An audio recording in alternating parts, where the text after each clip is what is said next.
अस्सलाम वालेकुम नाज़रीन, प्रोग्राम दिन भर में आप खुशामदीद कहते हैं। मैं हूँ आपकी मेज़बान शहरबानो अवान। आज के प्रोग्राम में सबसे पहले बात करेंगे मसीही बिरादरी के त्यौहार क्रिसमस की। तो पाकिस्तान में आज क्रिसमस के मौके पर मजहबी हम आहंगी और भाईचारे की बेहतरीन मिसाल देखने को मिली। मुल्क भर के गिरजाघरों में इबादत और तकरीबात का इनेकाद जोश व खरोश से हुआ।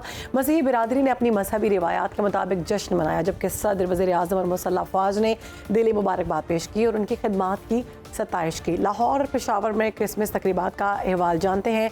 लाहौर में मौजूद नुमाइंदा सुनो न्यूज़ ज़ैनब शहबाज से, जबकि पेशावर से हमें ज्वाइन किया है हमारे नुमाइंदे काशिफ अजीज़ ने। ज़ैनब, सबसे पहले आपकी जानिब आएंगे, बताइएगा किस तरह से क्रिसमस की खुशियाँ मनाई जा रही हैं?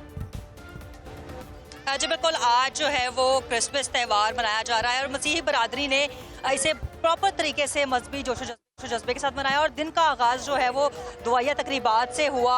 उसके बाद जो है वो मुल्क व कौम की सलामती के लिए दुआएं की गई और उसके बाद जो है वो लोगों ने अपनी जो है वो प्लान्स जो किए हुए थे, मसीही बरादरी ने वो मिले अपने दोस्तों के साथ, खाबे उड़ाए, दोपहर में खाने खाए और बिल्कुल शाम का जो अब इस वक्त हो रही है और इसका अख्ताम जो है वो पार्कों में जाके फ्रेंड्स के साथ, फैमिलीज के साथ एंजॉय किया जा रहा है। इस वक्त मैं लिबर्टी चौक पे मौजूद हूँ और यहाँ पे रोज़मर्रा की अगर रूटीन की बात की जाए तो कोई ख़ास रश देखने में नहीं आता, लेकिन पहली बार हुकूमत पंजाब की जानिब से, PHA की जानिब से यहाँ पे 42 फीट का क्रिसमस ट्री जो है वो लगाया गया और इसके साथ बरकी कुमकुमों से ये जगमगा रहा है और यहाँ पे फैमिलीज की बड़ी तादाद मौजूद है और आज ये प्रॉपर तरीके से लग रहा है कि ये कोई पार्क है। लिबर्टी राउंड अबाउट जो है वो इस वक्त पूरे लोगों से भरा हुआ है। मसीही बरादरी के साथ साथ सबसे अच्छी बात जो आज मैंने देखी वो मुस्लिम जो कम्युनिटी है, दीगर मज़ाहिब से ताल्लुक़ रखने वाले लोग हैं, वो भी अपनी मसीही जो दोस्तों को और बरादरी को क्रिसमस की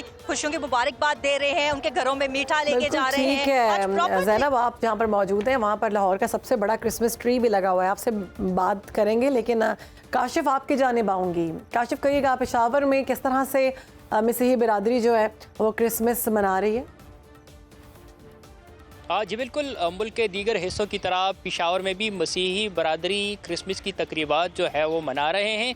मजहबी रसूमात का आगाज़ पेशावर में क्रिसमस ईव पे हुआ था और रात को यहाँ पर जो है मसीही बरादरी की एक बड़ी तादाद जो है वो पेशावर के कैंट चर्च में जो है उन्होंने अपने मजहबी रसूमात का आगाज़ किया है और यहाँ पर केक कटिंग तकरीब भी हुई। और इसके साथ मैं आपको बताता चलूँ कि यहाँ पर रात गए तक जो मजहबी रसूमात का सिलसिला वो जारी था। फिर सुबह 6 बजे जो है यहाँ नाश्ते का इंतज़ाम किया गया था। उसके बाद 9 बजे सुबह दोबारा मजहबी रसूमात का जो आगाज़ है, तकरीबात का आगाज़ जो है वो हो चुका था। और अभी तक शहर के मुख्तलिफ़ हिस्सों में अगर हम बात कर लें तो कोई मसीही बरादरी अपने दोस्त के घर जा रहा है तो कोई अपने रिश्तेदारों के यहाँ क्रिसमस की सेलिब्रेशन मनाने के लिए वो जा रहे हैं।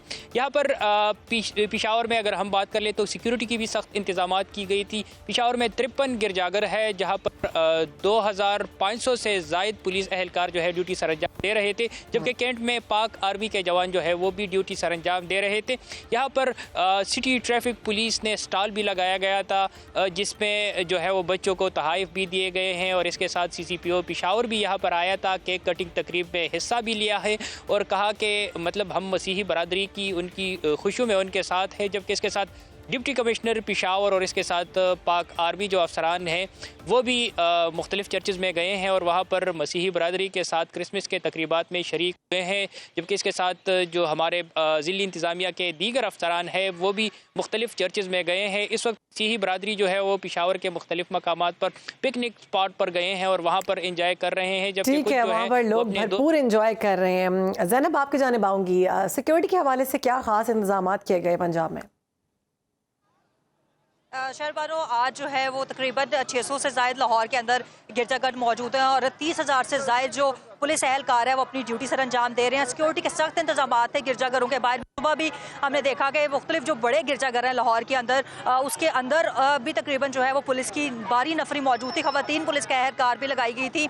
सेफ सिटी के कैमरों के थ्रू जो है निगरानी भी जारी है। जबकि मुख्तलिफ जितने भी पिकनिक स्पॉट्स हैं, लिबर्टी चौक की बात करें, यहाँ पे मुख्तलिफ पार्क हैं, चिड़ियाघर के बाहर जो है वो ट्रैफिक पुलिस भी मौजूद है जो कि ट्रैफिक की रवानी को बेहतरीन तरीके से जो है वो रवा रखे हुए हैं। और इसके साथ ही साथ पुलिस की भारी नफरी मौजूद है ताकि जो है वो कोई भी नाखुशगवार वाकया पेश ना आ सके, कोई भी प्रॉब्लम ना हो सके। ठीक है ज़ैनब, हमारे साथ ही रहेगा, हम बात करेंगे इसी मौजूद। महमूद अशरफ में ज्वाइन कर चुके हैं। बहुत शुक्रिया अलामा साहब वक्त देने के लिए प्रोग्राम में। हम पहले बताएंगे कि पाकिस्तान में क्रिसमस पर मजहबी हम आहंगी और हम देख रहे हैं कि भारत में जो है वो अक़लियतों के साथ सलूक इंतहाई तशवीशनाक होता जा रहा है। पाकिस्तान की मस्बत मिसाल दुनिया के सामने वाज़ेह है। मुसलमान मसीही बिरादरी और दीगर मज़ाहिब के अफराद यकसा हकूक़ और मजहबी आज़ादी के साथ ज़िंदगी गुजार रहे हैं। अलामा साहब, पाकिस्तान में तो हमने देखा कि भरपूर मजहबी हम आहंगी और भाईचारे के साथ ये त्यौहार मनाया जा रहा है, लेकिन भारत में अक़लियती बिरादरी के साथ बहुत जुल्म सितम हो रहा है, क्या कहेंगे आप? बिस्मिल्लाहिर्रहमानिर्रहीम नहमदुहु व नुसल्ली व नुसल्लिमु अला रसूलिहिल करीम। इसमें कोई शक नहीं है कि अल्हम्दुलिल्लाह पाकिस्तान जो है यहाँ पर मुख्तलिफ मसालिक और मज़ाहिब के लोग रहते हैं और हम हमारे आइन और कानून और दस्तूर ने सबके हकूक़ का तयन कर रखा है और उसके अंदर हम एक दूसरे के साथ मिलजुल कर मोहब्बत, प्यार और एहतराम और रवादारी के साथ जो है ज़िंदगी गुजार रहे हैं। कहीं मुश्किलात भी आ जाती हैं, ये दुनिया में, पूरी दुनिया में होता है, लेकिन अगर देखा जाए तो मैं ये कह सकता हूँ कि पाकिस्तान के अंदर जो हमारे गैर मुस्लिम भाई हैं उनके जो हकूक़ हैं उनका जिस तरह ख्याल किया जाता है, दुनिया में बहुत कम ममालिक हैं जिनमें इस तरह ख्याल किया जाता हो। आप देखिए ये हमारे मसीही भाइयों के अय्याम है, बल्कि सैयदना ईसा अलैहिस्सलातु वस्सलाम तो हमारे भी पैगंबर है, यानी अगर हम उन पर ईमान ना लाएं तो मुसलमान ही नहीं हो सकते। बेशक। तो लिहाजा उनके यौम पैदाइश हमारे लिए भी खुशी का सबब है, यौम विलादत हमारे लिए भी एक जो है खुशी का मौका है। तो पाकिस्तान में आप देखें, अगर आज ही के दिन आप देखें, वजीर आजम, हमारे सिपा सालार, तमाम वज़राए आला, गवर्नर जिस तरह जो है हमारी मसीही बरादरी के अय्याम में बिलखुसूस क्रिसमस के तकरीबात में शरीक हुए हैं, तो ये एक पैगाम है कि पाकिस्तान में रहने वाले खा वो किसी भी मजहब और मसलक से ताल्लुक़ रखते हों, रियासत के नज़दीक उनका मकाम, उनका एहतराम, उनकी इज्जत, उनकी आबरू, उनका तहफ़्फ़ुज़ सबसे ज़्यादा अहम है। आज आप देखिए कि हमारे सिपा सलार जो हैं जनरल हाफिज सैयद आसिम मुनीर साहब, वो तशरीफ़ ले गए चर्च में और उन्होंने जाके मसीही बरादरी के साथ यकजहती का इजहार किया।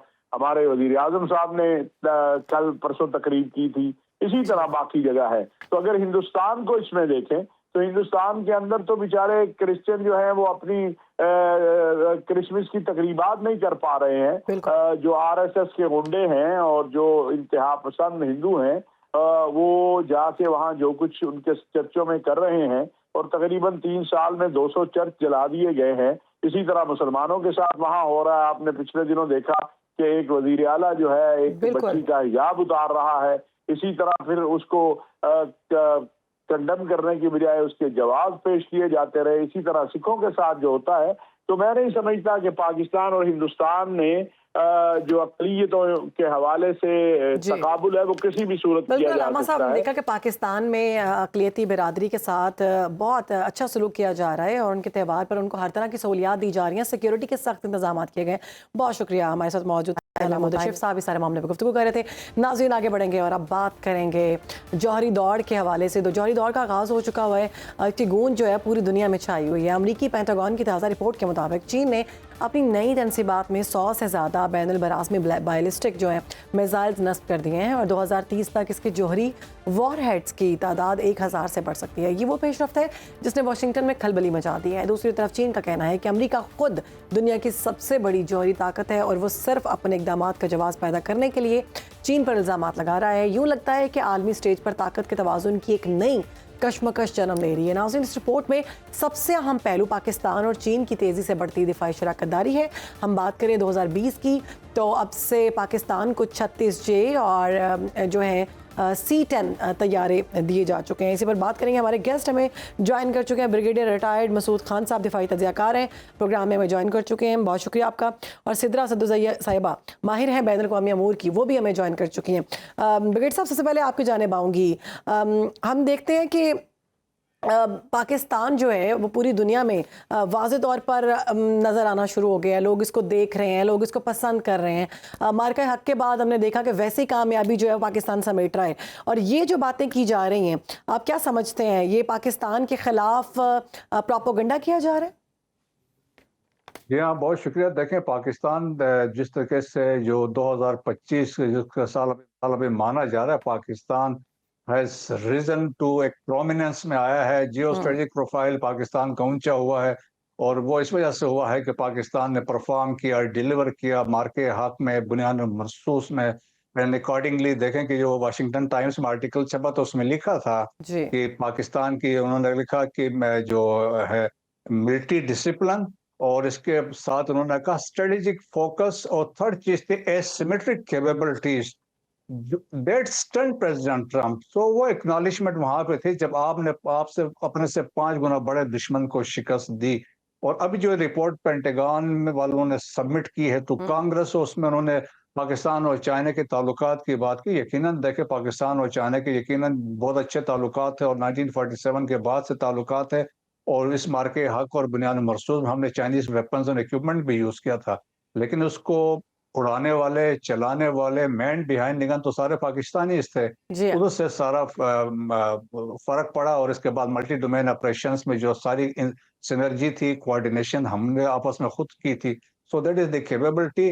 तो बाकी लोग प्रोपेगेंडा जो मर्जी करते रहे, लेकिन पाकिस्तान ने ये साबित कर दिया कि आप एक पावरफुल कन्वेंशनल फोर्स है, you are a nuclear power है, और इसके साथ साथ देखें कि आप you are the security stabiliser in South Asia, you are net security provider in West Asia. अभी आपकी पहुंच आ गई है लीबिया में। और अभी देखें इसी आर्टिकल में जो वाशिंगटन टाइम्स में लिखा था, तो उसमें उन्होंने लिखा कि प्रेसिडेंट चाहते हैं पाकिस्तान मिडिल ईस्ट को भी देखे, फार ईस्ट एशिया को भी देखे। प्रोग्राम एक ब्रेक ले रहे हैं। आपको बताएंगे लाहौर इचरा में सोना चोरी की वारदात में असल हकाइक सामने आए। चोरी शुदा 12-13 किलो सोना दरअसल दुकानदार हजरात के इमानती लॉकर्स में महफूज था, जो वसीम के जदीद लॉकर्स में रखवाते थे और वो मामूली किराया लेता था। जाती रंजिश ने इसे चोरी की तरफ धकेल दिया। इस पर रिपोर्ट तैयार की है हमारे नुमाइंदे शाहमा आलम खान ने। वो देखिए। लाहौर की मशहूर चोरी या फ्रॉड, जिसमें तकरीबन 20 किलो का सोना लेकर गायब होने वाले शख्स का तो अभी तक मुअम्मा बना हुआ है। ये वारदात जो है, ये करने के बाद वो कहाँ गया, कहाँ पे ठहरा, क्या वो शख्स मुल्क से बाहर चला गया है, ये सब बातें अभी तशना तलब है।